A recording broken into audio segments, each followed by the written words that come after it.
নমস্কার বন্ধুরা, গোপালে হেসেলে আপনাদের সবাইকে স্বাগত।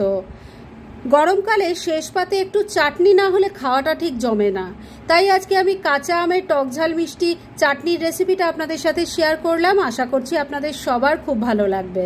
তাই চলুন সময় নষ্ট না করে রান্নাটা করে ফেলি।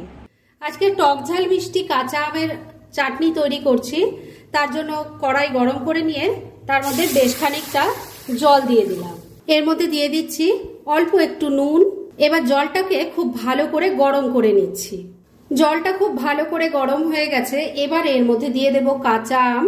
আমি এখানে 400 গ্রাম কাঁচা আম নিয়েছি। আমি চাটনিটা একটু বেশি করেই তৈরি করে রাখছি, সেজন্য এখানে আমগুলোকে লম্বা লম্বি করে কেটে নিয়েছি, খোসা শুদ্ধই কেটেছি। এবার এটা সেদ্ধ করে নেব, সেজন্য জলের মধ্যে দিয়ে দিলাম। সমস্ত আমের টুকরোগুলো দিয়ে দিয়েছি। এবার ফ্লেমটাকে লো আর মিডিয়ামের মাঝামাঝি রেখে ঢাকা দিয়ে 4-5 মিনিট আমের টুকরোগুলোকে সেদ্ধ করে নিচ্ছি। মিনিট 3 সময় নিয়ে আমের টুকরোগুলো সেদ্ধ করে নিয়েছি। এবার ঢাকা তুললাম। আমের টুকরোগুলো কিন্তু এখন খুব সুন্দরভাবে সেদ্ধ হয়ে গেছে। এর থেকে কিন্তু খুব বেশি সময় নিয়ে সেদ্ধ করবেন না, তাহলে সেটা দেখতে বা খেতে একদমই ভালো লাগবে না। এবার গ্যাসটা বন্ধ করে দিলাম। এবার গরম জল থেকে আমের টুকরোগুলো নামিয়ে আলাদা রেখে দিচ্ছি। আর জলটা কিন্তু ফেলানি যাবে না, এই জলটা দিয়ে কিন্তু চাটনিটা তৈরি হবে। তাহলে এই কাজটা করে নিয়ে তারপর নেক্সট স্টেপের দিকে এগোচ্ছি। সেদ্ধ করা আমগুলো আমি জল থেকে নামিয়ে রেখে দিয়েছি। আর এবার এই চাটনি তৈরি করার জন্য একটা মশলা বানাবো, সেজন্য প্যান গরম করে নিয়েছি। দিয়ে দিচ্ছি 2 চামচ 5 ফোড়ন, দিয়ে দিচ্ছি 1 চামচ মৌরি, আর এর সাথেই দিয়ে দিলাম 2টো শুকনো লঙ্কা। ফ্লেমটাকে কমে রেখে মশলাটা ড্রাই রোস্ট করে নিচ্ছি। বন্ধুরা, আপনারা আমার রেসিপি দেখার সাথে সাথে আমার ফেসবুক পেজ গোপালের হেসেল, তাতেও ভিজিট করতে পারেন। ডেসক্রিপশন বক্সে লিংক দেওয়া আছে। মিনিট 2 সময় নিয়ে লো ফ্লেমে মশলাটা ড্রাই রোস্ট করে নিয়েছি। এর থেকে এখন খুব সুন্দর গন্ধ বেরোচ্ছে। এখন আমি গ্যাসটা বন্ধ করে দিলাম আর এটাকে নামিয়ে রাখছি। ঠান্ডা হলে গুঁড়ো করে নেব, তবে একবারে পাউডার ফর্ম করার কোনো দরকার নেই, একটু দানা দানা মতো করে গুঁড়ো করলেই কিন্তু ভালো হবে। এবার চাটনিটা তৈরি করার জন্য কড়াইয়ে সামান্য একটু সর্ষের তেল দিয়ে গরম করে নিয়েছি। এর মধ্যে দিয়ে দিচ্ছি অল্প একটু 5 ফোড়ন, দিয়ে দিলাম একটা শুকনো লঙ্কা। এবার ফোড়নটাকে কয়েক সেকেন্ড একটু ভাজা ভাজা করে নিচ্ছি। ফোড়নটা ভাজা ভাজা হয়ে গেছে। এবার আম সেদ্ধ করার পর যে জলটা ছিল সেই জলটা এর মধ্যে দিয়ে দিচ্ছি। দিয়ে দিচ্ছি সামান্য একটু হলুদের গুঁড়ো। এইটুকু হলুদের গুঁড়ো আপনারা যদি চান নাও দিতে পারেন। ভালো করে মিশিয়ে নিয়ে জলটা ফুটে ওঠা অবধি একটু অপেক্ষা করতে হবে। ঝোলটা ভালো করে ফুটে উঠেছে। এবার এর মধ্যে আমি চিনি দিয়ে দিচ্ছি। এই চিনি দেওয়াটা কিন্তু সম্পূর্ণ আপনাদের ওপর ডিপেন্ড করছে, মানে আমটা কতটা টক সেটা বুঝে দেবেন। আর আপনারা এই চাটনিটা কতটা মিষ্টি খেতে চান সেই অনুযায়ীও কিন্তু দেবেন। আমি এখানে ছোট বাটির 1 বাটি চিনি দিয়েছি। ভালো করে চিনিটাকে মিশিয়ে নিচ্ছি। আর এবার চিনিটা যতক্ষণ না গলে যায় ততক্ষণ একটু রান্না করে নেব। আর এই চাটনির যে শিরাটা হবে সেটা কিন্তু খুব বেশি ঘনও হবে না, আবার একদম পাতলাও ভালো লাগবে না, তাই সেই বুঝে রান্নাটা করবেন।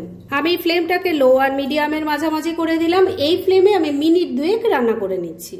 মিনিট 3 সময় নিয়ে রসটাকে তৈরি করে নিয়েছি। এবার সেদ্ধ করা আমগুলো এর মধ্যে দিয়ে দিলাম। ভালো করে মিশিয়ে নিচ্ছি। সমস্ত আমগুলো দিয়ে ভালো করে মিশিয়ে নিয়েছি। এবার ফ্লেমটা ওই লো আর মিডিয়ামের মাঝামাঝি রেখেই ঢাকা দিয়ে 2-3 মিনিট আবারও রান্না করে নিচ্ছি। মিনিট 3 রান্নাটা হয়ে গেছে। এবার ঢাকা তুললাম। দেখেই নিশ্চয়ই বুঝতে পারছেন যে চাটনির রসটা আরো অনেকটাই ঘন হয়ে গেছে। এবার এর মধ্যে ড্রাই রোস্ট করা যে মশলাটা নিয়েছিলাম, দেখুন হামানদিস্তায় নিয়ে গুঁড়ো করে নিয়েছি, সেটা দিয়ে দিলাম। মশলাটা ভালো করে মিশিয়ে নিচ্ছি। যেমন বলেছিলাম দানা দানা মতো করে গুঁড়ো করতে, আমি কিন্তু দেখুন সেইভাবেই করেছি, কেন খাওয়ার সময় মশলাগুলো মুখে পড়লে খেতে ভালোই লাগবে। মশলাটা দিয়ে দিয়েছি। এবার ভালো করে মিশিয়ে নিয়ে এটাকে মিনিট 2 আবারও রান্না করে নেব, যাতে মশলার ফ্লেভারটা চাটনির মধ্যে খুব ভালো মতো মিলে মিশে যায়। ড্রাই রোস্ট করা মশলাটা ভালো করে মিশিয়ে নিয়ে মিনিট 2 আবারও রান্নাটা করে নিয়েছি। কাঁচা আমের টকঝাল মিষ্টি চাটনি একদম রেডি। গ্যাসটা বন্ধ করে দিলাম। বন্ধুরা, এই চাটনিটা কিন্তু বেশি করে তৈরি করে ফ্রিজে কিন্তু অনেক দিন পর্যন্ত রেখে খেতে পারবেন, যার জন্য আমিও বেশি করে তৈরি করে নিয়েছি। যাই হোক, এবার এটাকে আমি এখন ঢাকা দিয়ে রেখে দেব আর ঠান্ডা হোক, তারপর সার্ভ করে আপনাদের দেখাচ্ছি। ফ্রেন্ডস, আমার আজকের এই কাঁচা আমের টকঝাল মিষ্টি চাটনির রেসিপি একদম রেডি হয়ে গেছে এবং আমি সার্ভ করে দিয়েছি। আমি যেভাবে তৈরি করেছি ঠিক সেইভাবে যদি আপনারা তৈরি করেন তাহলে কিন্তু এটা বেশি করে তৈরি করে অনেক দিন পর্যন্ত ফ্রিজে রেখে খেতে পারবেন। তাই দেরি না করে পারলে এটা আজই একবার তৈরি করে ফেলুন, আর তারপর কেমন লাগলো সেটা প্লিজ কমেন্ট করে জানাবেন। এরকম ধরনের অনেক ভালো ভালো নিরামিষ রান্নার রেসিপি আপনারা গোপালের হেসেল সার্চ করলেই পেয়ে যাবেন, যার মধ্যে থেকে কিছু কিছু আমি সাজেস্টেড বক্সেও দিয়ে দেব, সেখান থেকেও আপনারা দেখে নিতে পারেন। তাই গোপালের হেসেলে অবশ্যই ভিজিট করুন। আর আপনারা কেমন ধরনের রেসিপি চাইছেন সেটাও কিন্তু আমাকে জানাতে পারেন। আমি চেষ্টা করব সেই সব রেসিপিগুলো আপনাদের সাথে শেয়ার করার। আর আমার আজকের এই রেসিপি যদি আপনাদের ভালো লাগে আর ইউজফুল বলে মনে হয় তাহলে যারা এখনও আমার চ্যানেলটাকে সাবস্ক্রাইব করেননি তারা প্লিজ সাবস্ক্রাইব করুন। তাহলে আজকের মতো এখানেই শেষ করছি। পরদিন আবার এরকমই কোনো ভালো রেসিপি নিয়ে চলে আসবো। আপনারা সবাই খুব ভালো থাকুন, সুস্থ থাকুন।